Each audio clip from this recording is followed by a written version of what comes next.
नमस्कार। The federal देश में आप सभी का स्वागत है और जो चुनावी नतीजे आ रहे हैं उस पे हम लगातार चर्चा कर रहे हैं और एक बार फिर से हमारे साथ वरिष्ठ पत्रकार संतोष पाठक जुड़ गए हैं और पश्चिम बंगाल की राजनीति देखिए, वहां के चुनावी नतीजे देखिए, किस तरीके से तृणमूल कांग्रेस का जो 15 सालों का शासन था, ममता का 15 सालों का जो शासन था, उसको उस किले को ढा दिया भारतीय जनता पार्टी ने और 205 सीटों के जो रुझान नजर आ रहे हैं उसमें भारतीय जनता पार्टी जीती हुई नजर आ रही है और तृणमूल कांग्रेस 100 सीटें, करीब 82 सीटों पर उसको बढ़त है। तो इतनी शर्मनाक हार और प्रधानमंत्री नरेंद्र मोदी का संबोधन बीजेपी हेडक्वार्टर में हुआ है और प्रधानमंत्री ने अपने संबोधन में कहा कि गंगोत्री से गंगा सागर तक अब कमल ही कमल खिल गया है। तो इन तमाम विषयों पर हम चर्चा करते हैं। हमारे साथ संतोष पाठक जुड़े हुए हैं।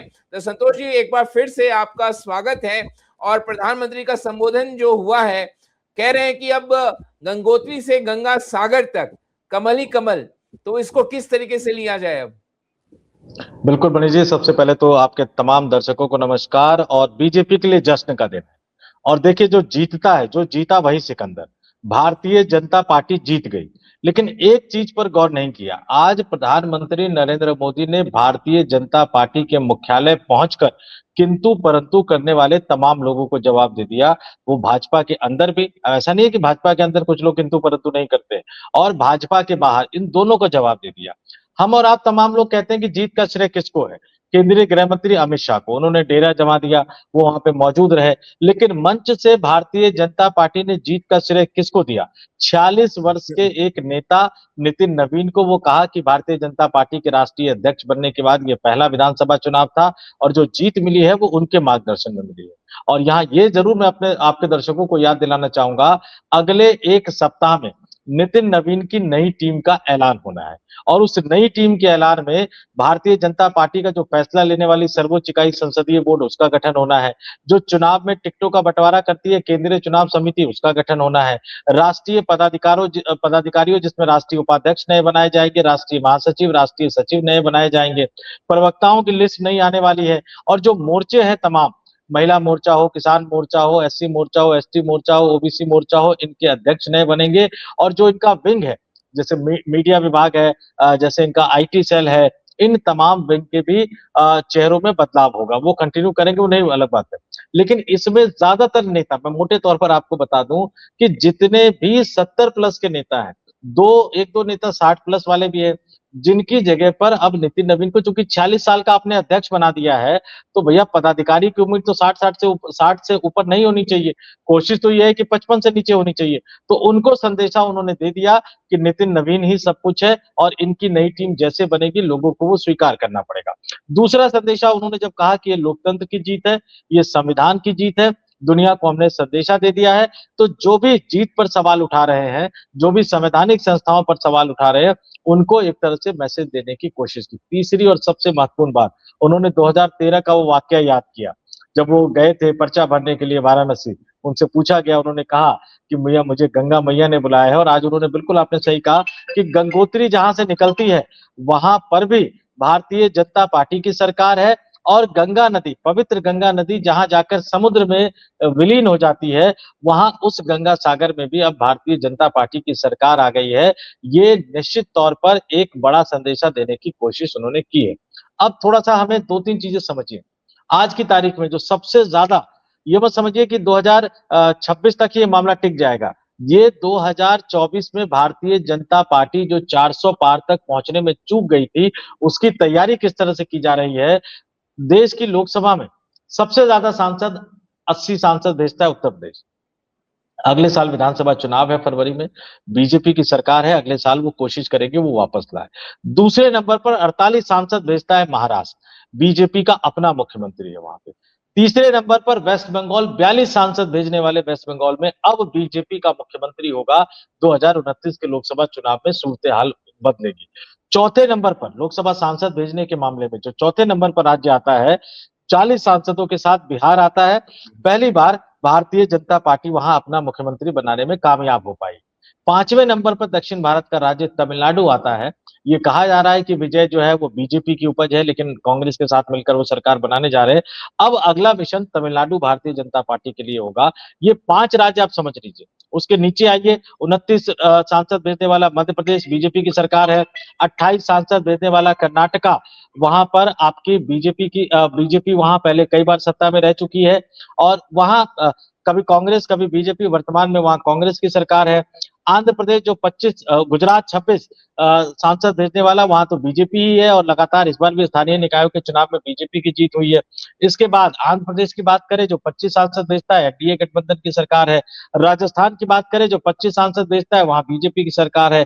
21 सांसद भेजने वाले राज्य, उड़ीसा में भारतीय जनता पार्टी का मुख्यमंत्री पहली बार बना है। केरल में बदला तो है, लेफ्ट की जगह कांग्रेस तो आ गई है, लेकिन केरल भी अब तमिलनाडु के साथ केरल बीजेपी का अगला टारगेट है। तेलंगाना भी एक टारगेट है। तो जो टॉप के राज्य हैं, उसमें ज्यादातर राज्य जो लोकसभा में सांसद भेजने के मामले में ऊपर है, वहां पर भारतीय जनता पार्टी या एनडीए गठबंधन की सरकार है।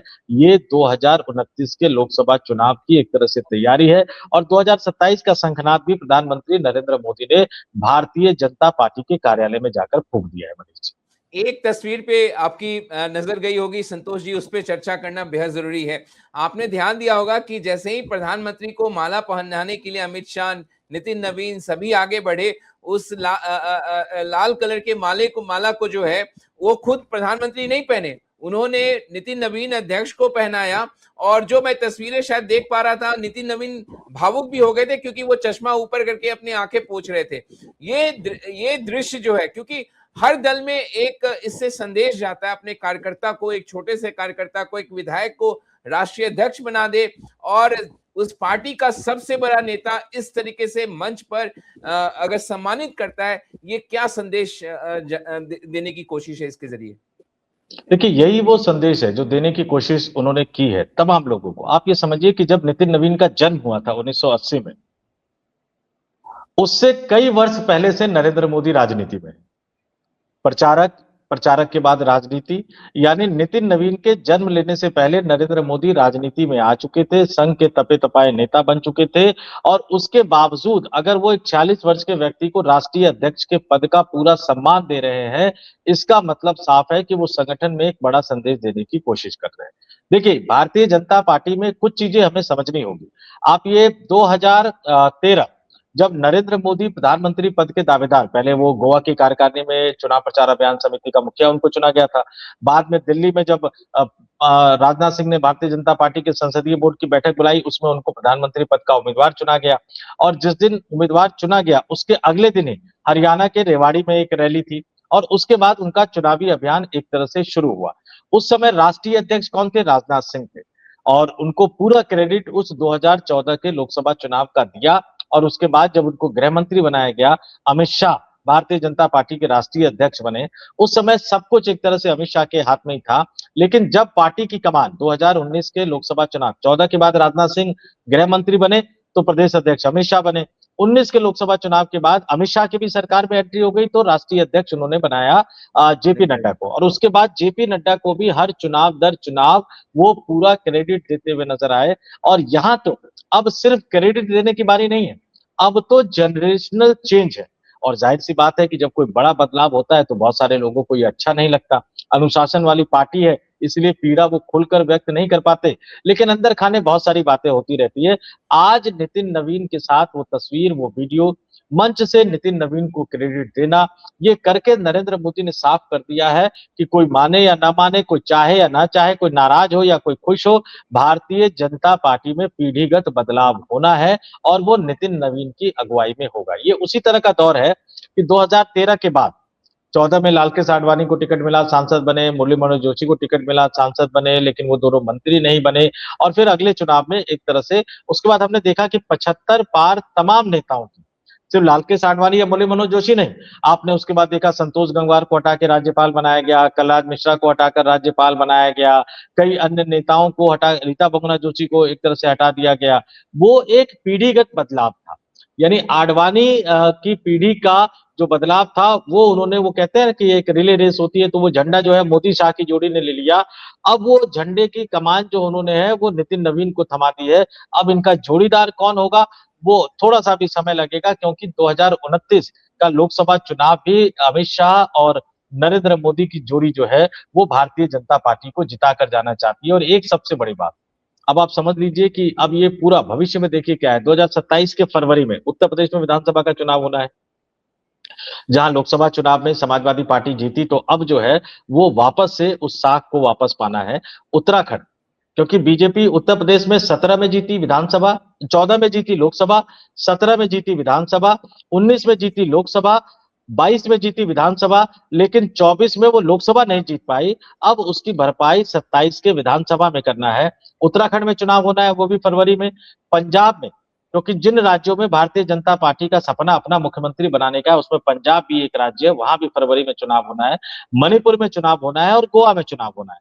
इसमें से पंजाब को छोड़कर बाकी चारों राज्यों में भारतीय जनता पार्टी की सरकार है, तो इन्हें अपनी सरकार की वापसी करनी है और उसके साथ ही पंजाब का किला भी इनको फतेह करना है। और फिर दिसंबर में भारतीय जनता पार्टी के सबसे मजबूत गढ़ गुजरात में विधानसभा का चुनाव होगा 2027 में, और हिमाचल प्रदेश में होगा। हिमाचल प्रदेश, जहां पिछली बार भारतीय जनता पार्टी सरकार नहीं बना पाई थी, कांग्रेस पार्टी की सरकार थी, तो अब 2027 में भारतीय जनता पार्टी के सामने जो चुनौती है वो अपना जीता हुआ प्रदेश बचाना है। और जिन दो प्रदेशों में उनकी सरकार नहीं है, हिमाचल में थी, हार गए थे, वहां वापसी करनी है उनको। और पंजाब में कभी भारतीय जनता पार्टी की सरकार नहीं बनी, वहां उनको अपना सरकार बनाना। तो संतोष जी, ये तो भारतीय जनता पार्टी के लिए जो 2027 2026 के बाद जो सबसे बड़ा 2027 में उसके सामने चुनौती होगी, लेकिन प्रधानमंत्री अपने भाषण में समाजवादी पार्टी पे बहुत ज्यादा हमलावर नजर आ रहे हैं। समाजवादी पार्टी को बिल्कुल कोस रहे हैं, जिस तरीके से महिला आरक्षण बिल वो पास नहीं हो पाया, संविधान संशोधन बिल, और उनकी नजर लक्ष्य पे ही उनकी नजर है। कांग्रेस को तो वो कोस ही रहे। क्या इस तरीके के जीत के जरिए देश में, पहले तो कांग्रेस मुक्त भारत की बात करते थे प्रधानमंत्री, क्या ये विपक्ष मुक्त भारत की अब जो है उस कवायद की ओर क्या भारतीय जनता पार्टी बढ़ रही है? देखिए, अब विपक्ष बचा कहाँ है? पूरे देश का एक नक्शा आप देख लीजिए, या विपक्षी गठबंधन के बड़े राजनीतिक दलों की बात कर लेता हूं। कांग्रेस पार्टी बड़ा राजनीतिक दल, असम में ऐसा लग रहा था कि जीती हुई लड़ाई वो हार गए, और उसमें कई तरह के किस्से कहानी निकल के सामने आते हैं। तमिलनाडु में अब खबर निकल के सामने आ रही है कि विजय ने ऑफर दिया था इनको कि गठबंधन कर लीजिए, वो शायद 70 विधानसभा सीटें देने को भी तैयार थे। उस समय इन्होंने गठबंधन किया नहीं, अब ये 3-4 सीट पर जाकर सिमट गए हैं। केरल में उनकी सरकार की वापसी तो हुई है, मतलब लगातार 2 चुनाव हारने के बाद, 2016 हारे थे, 2021 हारे थे, लेकिन अब सबसे बड़ी लड़ाई केरल में मुख्यमंत्री के पद को लेकर होगी। कांग्रेस पार्टी की एक पुरानी बीमारी है ये, कि एक अनार 100 बीमार वाली बात है। अब अनार धीरे धीरे कम हो गए हैं, तो विपक्षी राजनीतिक दल कांग्रेस की हालत ये है। दूसरा जो सबसे बड़ा दल समाजवादी पार्टी, अब नरेंद्र मोदी जानबूझकर समाजवादी पार्टी पर हमलावर है, क्योंकि उनको पता है कि अब यूपी जीत लिया तो फिर उसके बाद कुछ बचेगा नहीं, तो वो अपने ही उधेड़-बुन में फंसे हुए। और महिला आरक्षण पर अगर बीजेपी के नैरेटिव को काउंटर नैरेटिव के जरिए ध्वस्त ना कर सके, ममता बनर्जी तो फेल हो गई, ये चुनावी नतीजों ने बता दिया। अगर अखिलेश यादव इसको ध्वस्त नहीं कर पाएंगे, तो इसका मतलब है उत्तर प्रदेश एक बार फिर से भारतीय जनता पार्टी के हाथ चला जाएगा। अब ऊपर से नीचे तक, उसके बाद जो तीसरा सबसे बड़ा फोर्स जो नेता थे, अगर मैं कहूं तो उसमें डीएमके थे, एमके स्टालिन, अपनी विधानसभा सीट हार गए। एक सिटिंग मुख्यमंत्री, एक पार्टी का मुखिया अगर अपनी विधानसभा सीट हार जाए, तो उसमें समझिए कि क्या हालत है। और इसके बाद विपक्षी राजनीतिक दलों में बचा कौन? लेफ्ट का सुपड़ा साफ हो गया है। अगर मैं ऊपर से नीचे तक आता हूं, तो आप जम्मू कश्मीर में नेशनल कॉन्फ्रेंस है, जिसकी सरकार चल रही है। हिमाचल प्रदेश में कांग्रेस है, जो चुनाव में बीजेपी अगली बार उनको धूल चटाना चाहती है। पंजाब में आम आदमी पार्टी है, लेकिन वो भी अपनी तरह के संकटों में फंसी हुई है, जिस तरह से 7 सांसद छोड़ के चले गए हैं। उत्तर प्रदेश में समाजवादी पार्टी की हालत, उसके बाद नीचे महाराष्ट्र में आप देख लीजिए उद्धव ठाकरे की पार्टी की हालत क्या है, शरद पवार की पार्टी की हालत क्या है। आज खास तौर से जितने उपचुनाव हुए, उसमें प्रधानमंत्री नरेंद्र मोदी ने सुनेत्रा पवार की जीत का जिक्र किया। यानी जो भी शरद पवार के साथ 2-4 लोग बचे हुए हैं, संदेशा बिल्कुल साफ है कि जल्द से जल्द फैसला कर लो और इस तरफ आ जाओ। तो वहां अपोजिशन बचा नहीं है। नीचे जब हम दक्षिण भारत की तरफ आते हैं, तेलंगाना में कांग्रेस पार्टी की सरकार है, लेकिन हमें भूलना नहीं चाहिए कि जो कांग्रेस के मुख्यमंत्री है, उनका बैकग्राउंड आरएसएस का रहा है। तो ये भी देखिए कि तेलंगाना में भी बीजेपी कोशिश करेगी, वहां भी सुनील बंसल को जिम्मेदारी है, सुनील बंसल के पास। कर्नाटक में कांग्रेस की सरकार है, लेकिन वो अपने ही मुख्यमंत्री और डिप्टी सीएम इन दोनों की लड़ाई में फंसी हुई है, इस ओहापोह की स्थिति में फंसी हुई है, तो वहां कह नहीं सकते। उसके बाद नीचे आ जाते हैं, बीआरएस की हालत तेलंगाना में कांग्रेस पार्टी ने पहले ही खराब कर दी है। तमिलनाडु में एक नई पार्टी का उभार हुआ है, तो जाहिर सी बात है दोनों पार्टी पे असर पड़ेगा। आंध्र प्रदेश की जो बड़ी पार्टी है, उसमें वाईएसआर जगनमोहन रेड्डी वो अपनी समस्याओं में फंसे हुए, लेकिन जब भी सत्ता में भी थे या अभी भी जो भी है, वो सदन में वो बीजेपी के साथ खड़े नजर आते हैं। दूसरे हैं चंद्रबाबू नायडू, जो सरकार में वो एनडीए गठबंधन का हिस्सा है। पवन कल्याण जो है वो एनडीए गठबंधन का हिस्सा है। तो इस देश में अब जो विपक्षी दल है, जो क्षेत्रीय दल है, वो बचे ही कहाँ है। और सही बात है कि कांग्रेस मुक्त भारत के अभियान के साथ चली हुई भारतीय जनता पार्टी, ऐसा लग रहा है कि अब देश में विपक्ष मुक्त एक भारत बनाने की दिशा में अग्रसर है। और इसमें बीजेपी की रणनीति को हमें क्रेडिट देना होगा, बीजेपी की प्लानिंग को हमें क्रेडिट देना होगा, और उतना ही क्रेडिट आपको विपक्षी दलों की रणनीति में जो सबसे बड़ी कमी है उसको भी हमें एक तरह से देना पड़ेगा। एक चीज, क्योंकि पश्चिम बंगाल के जो चुनावी नतीजे आए संतोष जी, ममता बनर्जी की बात करना बहुत जरूरी है। क्या ममता बनर्जी का अहंकार, क्योंकि वो कांग्रेस, आपको याद कीजिए 2011 में उसी कांग्रेस के साथ मिलकर उन्होंने सरकार बनाई, लेकिन उसी कांग्रेस को उन्होंने तोड़ दिया, उस पार्टी के विधायकों को अपने साथ जोड़ लिया, और जो हाल देखा उन्होंने कांग्रेस को रह रहकर उन्होंने आंख चिढ़ाने की, आंख दिखाने की कोशिश की। क्या ममता बनर्जी का अहंकार भी उनके हार की एक बड़ी वजह है कि अलायंस, वो आपको याद होगा नीतीश कुमार भी इंडिया ब्लॉक को इसलिए छोड़ के चले गए थे कि ममता बनर्जी अपनी मनमानी उस समय कर रही थी? देखिए, सबसे पहले जब ये INDIA इसका जो नाम दिया गया, उसका भी क्रेडिट लेने की होड़ चली। नीतीश कुमार के बारे में ये कहा जाता है, उस समय खबरें निकलकर सामने आई थी कि लगभग ये तय हो गया था कि उनको विपक्षी गठबंधन का संयोजक बनाया जाएगा, और ये लगभग मोटे तौर पर तय हो गया था। फिर कोई वीडियो कॉन्फ्रेंसिंग के जरिए कोई बैठक हुई, जिसमें ममता बनर्जी ने कुछ सवाल उठा दिए, और उसके बाद वो मामला अटक गया, और फाइनली नीतीश कुमार ने ये फैसला कर लिया कि अब उनको विपक्षी गठबंधन में रहकर कोई फैसला नहीं होगा। और 2024 का लोकसभा चुनाव, ये सबसे बड़ी गलती थी, चाहे वो राहुल गांधी की हो, चाहे वो ममता बनर्जी की हो। अगर नीतीश कुमार विपक्षी गठबंधन में होते तो शायद वो 240 का आंकड़ा बीजेपी छू नहीं पाती। तो वो एक सबसे बड़ी गलती थी, और वहां पर आप समझ लीजिए कि बीजेपी का कैलकुलेशन कितना सही था कि वो हर कोशिश कर रहे थे कि नीतीश कुमार उनके गठबंधन में आ जाए। ममता बनर्जी की राजनीतिक यात्रा देखिए, पश्चिम बंगाल युवा कांग्रेस की अध्यक्षा, युवा कांग्रेस की कमान उनके पास थी। उन्होंने संघर्ष किया, इसमें कोई शक नहीं है कि लेफ्ट फ्रंट की सरकार के खिलाफ उन्होंने संघर्ष किया। एक बार सदन में नरसिम्हा राव की सरकार के समय तो हालत ये हो गई थी कि कांग्रेस सांसद के तौर पे पूरे शरीर पर उनके प्लास्टर बैंडेज बढ़ा हुआ था, इतनी ज्यादा मारपीट उनके साथ की गई थी। फिर जब उन्हें लगा कि कांग्रेस अब आगे नहीं बढ़ेगी, तो उन्होंने तृणमूल कांग्रेस बनाया, और शायद ही किसी को छोड़ा होगा। मैं याद दिला दूं कि अटल बिहारी वाजपेयी की सरकार में वो मंत्री भी रही हुई, एनडीए गठबंधन का वो हिस्सा थे अटल बिहारी वाजपेयी के दौर में। और जब वो एनडीए छोड़कर गई, तब भी उनसे पूछा गया कि फिर से एनडीए जा सकती, तो उन्होंने कहा फिर से जा सकती। और एनडीए सरकार में एक दौर तो ऐसा भी आ गया था जब ममता बनर्जी बिना पोर्टफोलियो के कैबिनेट मंत्री बनी हुई, उनके पास कोई मंत्रालय नहीं था, लेकिन वो फिर भी कैबिनेट मंत्री बनी हुई थी।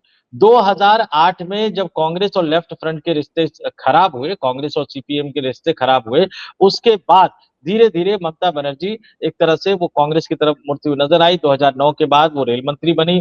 फिर कांग्रेस के साथ गठबंधन में उन्होंने 2011 का विधानसभा चुनाव लड़ा, लेकिन कुछ तो हुआ होगा कि कांग्रेस के साथ भी उनका गठबंधन खटाई में पड़ गया, और 2016 में कांग्रेस पार्टी ने भी उनका गठबंधन छोड़कर वो लेफ्ट के साथ गए। अब कांग्रेस पार्टी की वहां डिमांड कितनी थी? बहुत ज्यादा डिमांड तो थी नहीं, लेकिन इसके बावजूद पिछली बार लोकसभा चुनाव में अधीर रंजन चौधरी को, जो कि लोकसभा में विपक्ष के नेता थे, भाई कांग्रेस पार्टी अगर किसी को अपना नेता बनाती है सदन के अंदर, तो जाहिर सी बात है कि उनको बड़ा नेता मान के बनाती है। उनको हराने के लिए आप गुजरात से यूसुफ पठान को ले आते हैं। तो ये तमाम चीजें जो है वो बताती है कि आप भी कहीं ना कहीं विंडिक्टिव हो गए। और फिर बड़ी बात कि हर व्यक्ति जो आपकी आलोचना करे, अगर उसके खिलाफ दमनात्मक कार्रवाई, देखिए एक ये नया ट्रेंड है पत्रकारों के खिलाफ एफआईआर और ये तमाम चीजें, कई पत्रकार वहां थे जिनको परिवार सहित निकलना पड़ा। जब भी महिलाओं के खिलाफ आपराधिक वारदात की कोई घटना आती है, तो बिना सोचे समझे सीधे उसको विपक्षी दल का षड्यंत्र बता देना, ये वाला भी भारी पड़ा है। और सिस्टम में जो ऊपर तक कई सारे मंत्री हैं, उन पे छापा पड़ता है। आप ये कह सकते हो कि ईडी गलत करती है या पॉलिटिकल राजनीतिक बदले की भावना से कार्रवाई करती है, वो तमाम चीजें हैं। लेकिन उन नेताओं के घर पे जो पैसे बरामद हुए, वो तो ईडी नहीं रखती ना। वो पैसे है, इसका मतलब कहीं ना कहीं करप्शन है। और उस भ्रष्टाचार को दबाने की बजाय ये बड़े आसानी से कह देना कि मोदी सरकार बदले की भावना से काम कर रही है, ये आसानी से आप कहकर बच निकलने की तो कोशिश करते हैं, लेकिन पश्चिम बंगाल की जनता में ये समझ नहीं आया। और फिर जो ऊपर बैठे नेता थे और जो नीचे बैठे नेता थे, मैं फिर कहूं कि जिस तरह से गांव गांव में जाकर बीजेपी ने कन्विंस करने की कोशिश की, कहां थे टीएमसी के नेता? गांव में जो टीएमसी के नेता थे वो कहां थे? ब्लॉक वाले कहां थे? जिला वाले कहां थे? सत्ता जो है वो जाहिर सी बात है, अटल अटल बिहारी वाजपेयी जी ने एक बार कहा था कि सरकारों का अपना चरित्र होता है। सरकार सरकार होती है, वो किसी पार्टी या किसी से नहीं बदलती। उस सरकार के चरित्र को आप कितना बदल के मैनेज करके काम कर पाते हो, वो देखना पड़ेगा। तो पहला कार्यकाल जो था उनका 2011 से 16, नो डाउट बहुत अच्छा कार्यकाल था, जनता ने फिर से उनको मदद दी। उसके बाद भी जनता उनके साथ खड़ी नजर आई, लेकिन वो लगातार बार-बार वो एक अहंकार के ऐसे गर्त में समाती जा रही थी तमाम आरोपों के बावजूद। और फिर परिवारवाद, हमें 2-3 चीजें देखनी होगी कि वो और उनके भतीजे अभिषेक बनर्जी, ये तमाम चीजें। और फिर एक चीज देखिए, तृणमूल कांग्रेस ने कई सांसदों को, चाहे वो लोकसभा की बात कर लीजिए, राज्यसभा की बात कर लीजिए, वो जमीन पर लड़ते हुए नजर नहीं आते। लोग सवाल पूछते थे, युवा सांसद पूछते थे तृणमूल कांग्रेस के कि इनका सदन के अंदर क्या काम। चूंकि अब ममता बनर्जी ने ठान लिया है कि भाई उनको देना है तो आप देते रहिए, लेकिन वो जमीन पर उनके कोई काम नहीं आए। और फिर जो वोटों का समीकरण होता है, क्योंकि लोकतंत्र अंततः संख्या का खेल होता है और आपको संख्या जुटाने पड़ेंगे। लेकिन आपको जब पता था कि पिछली बार जो बढ़त थी वो सिर्फ 10% की बढ़त थी, और आपको यह भी पता था कि भारतीय जनता पार्टी 10% की बढ़त को 5 साल में पूरा करने का प्रयास करेगी, लेकिन आपने उसको बढ़ाने की कोशिश नहीं की। और नतीजा रहा कि आप 5-6% कम नजर आ रहे हैं, और भारतीय जनता पार्टी 5-6% बढ़कर उन्होंने वो पूरा का पूरा काम कर दिया। लेकिन यहाँ पे 2-3 चीजें और, जो जिस मुस्लिम वोट के नैरेटिव पर कि भाई यहाँ 25% मुस्लिम है, यहाँ 30% मुस्लिम है, और इनके साथ हिंदू ऐड ऑन हो जाएगा, हम जीत जाएंगे। लेकिन वो भी इस बार काम नहीं किया। उनकी समझ में नहीं आया कि अगर हिंदू ज्यादा मात्रा में टूटेंगे तो फिर वो कैसे होगा, और मुस्लिम वोट अगर बदल जाएंगे तो कैसे होगा। क्योंकि बंगाल में अंतिम नतीजा तो अभी आना है, लेकिन 119 सीटें ऐसी थी मनीष जी, जो तृणमूल कांग्रेस कभी नहीं हारी। अभी 69 सीटों पर तृणमूल कांग्रेस या तो हार गई है या पीछे चल रही है। और इसमें से भी करीब 18-19 के आसपास, बल्कि 30 से ज्यादा, मैं बताऊं आपको एग्जैक्ट फिगर जब अंतिम नतीजा आएगा तब पता लगेगा, जो मुस्लिम बहुल सीटें हैं, जो तृणमूल कांग्रेस को लगता है कि हम कभी हार ही नहीं सकते। तो ये जो नैरेटिव है कि एक धर्म पे आप फोकस हो जाते हो, एक कास्ट पे आप फोकस हो जाते हो, और कोई ऐसी पार्टी आती है जो आपके नैरेटिव को ध्वस्त कर देती है, यानी आपके वोट बैंक के गुब्बारे में एक सुई चुभो देती है, तो फिर वो गुब्बारा जो है फूट जाता है, और फिर वो पश्चिम बंगाल जैसा नतीजा निकल कर सामने आता है। तो देखिए, प्रधानमंत्री ने अपने संबोधन में संतोष जी ये भी कहा कि अंग बंग और कलिंग।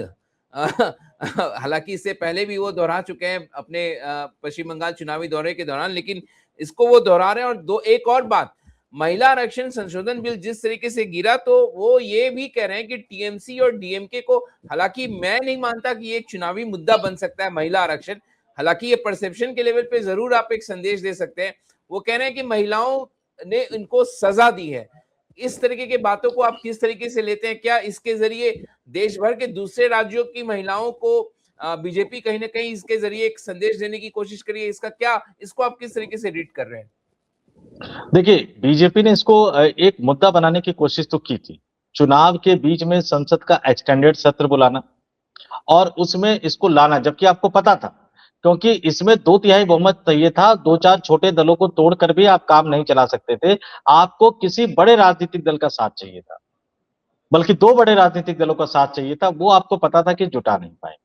कोशिश इन्होंने आखिरी समय तक की, लेकिन इसके बावजूद भी वो लेकर आए।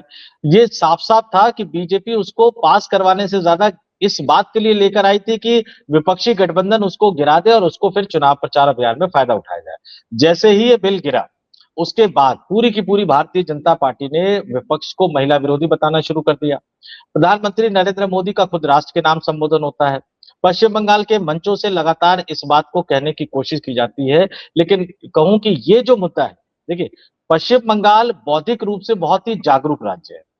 ये मुद्दा कितना पहुंच पाया होगा ये नहीं कह सकते, लेकिन मुझे ये लगता है कि जो महिलाओं की सुरक्षा का मामला था, जो हिंदू महिलाओं की अस्मिता और सुरक्षा का मामला था, जो पश्चिम बंगाल में अगर एक हॉस्पिटल के अंदर एक डॉक्टर के साथ अगर उस तरह की वारदात हो जाए और उस पर भी तेजी से राज्य सरकार कार्रवाई ना करे, तृणमूल कांग्रेस के नेताओं पर कई तरह के गंभीर आरोप लगे, खासतौर से महिला अत्याचार के, तो ये जो नैरेटिव सेट हो जाता है, ये हमेशा ही ध्यान रखने वाली बात होगी कि किसी भी राज्य में अगर महिला अपराध को लेकर वहां की मुखिया या वहां का मुखिया बहुत ज्यादा एग्रेसिवली एक्शन नहीं लेता है, तो उनकी विदाई के दिन नजदीक आ जाते हैं। महिला मतदाता चुनाव जिताने में महत्वपूर्ण भूमिका निभाती है, लेकिन अगर वो नाराज हो गई तो चुनाव हरवाने में भी महत्वपूर्ण भूमिका निभाती है, क्योंकि जब वो साथ देती है तो वो जाति धर्म की सीमा से परे जाकर बोल देती है। लेकिन जब वो विरोध में उतरती है तो जाति और धर्म की सीमा से परे हटके जो व्यवहार जिस तरह से वहां, आप समझिए कि महिलाओं के खिलाफ अत्याचार, क्या लगता है धर्म के आधार पे हो रहा होगा?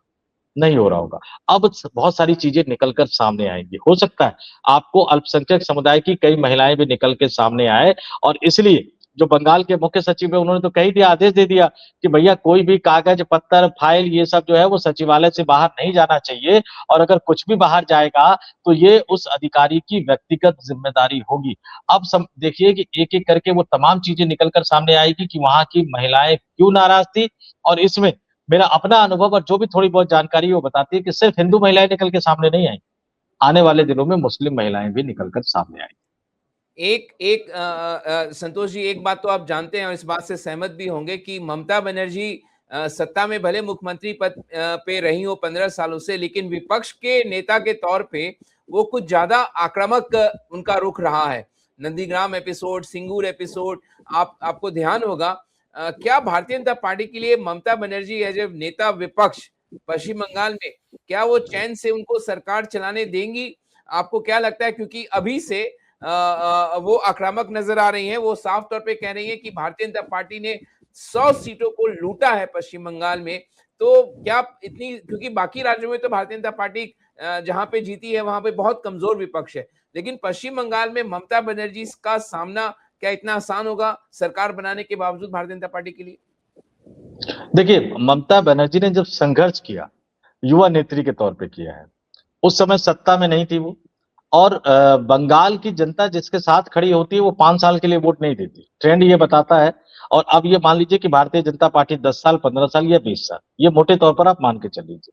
ममता बनर्जी भी पश्चिम बंगाल के मिजाज को अच्छी तरह से समझती है। आज उनकी उम्र 71 साल की। अब वो सड़कों पे उतरती तो है, जनता से मिलती तो है, लेकिन क्या वो उतना संघर्ष करने का मादा रखती है? हाँ, एक चीज होगा, अगर ममता बनर्जी आज की तारीख में भी आह्वान कर दे तो तृणमूल कांग्रेस के हजारों लाखों कार्यकर्ता सड़क पर उतर जाएंगे।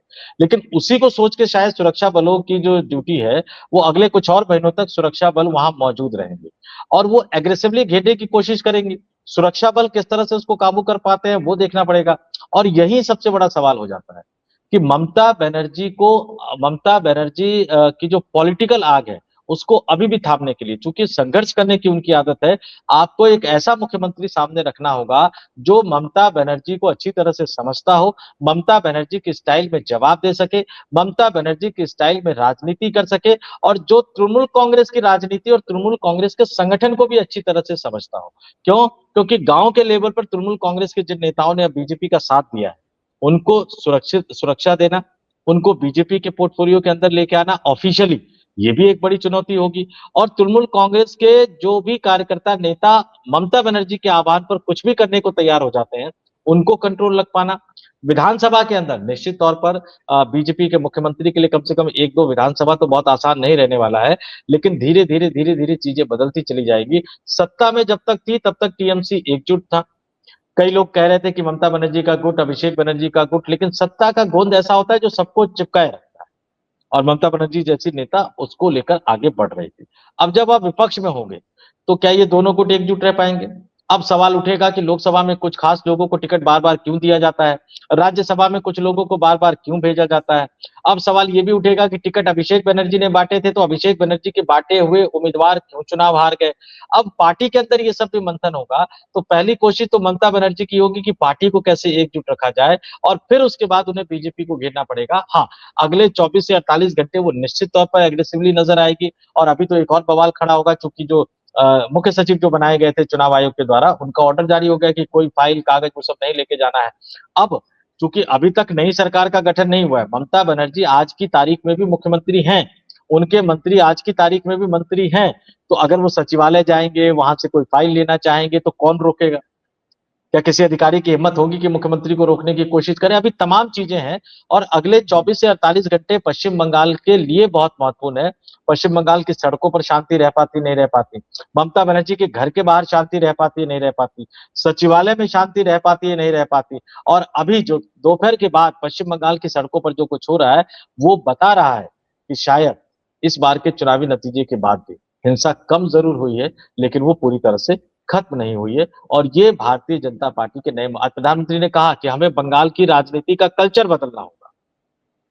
अब इस कल्चर को बदलने की जिम्मेदारी किसकी होगी, ये हमें देखना पड़ेगा कि किनको पश्चिम बंगाल का मुख्यमंत्री जो है वो बनाया जाता है।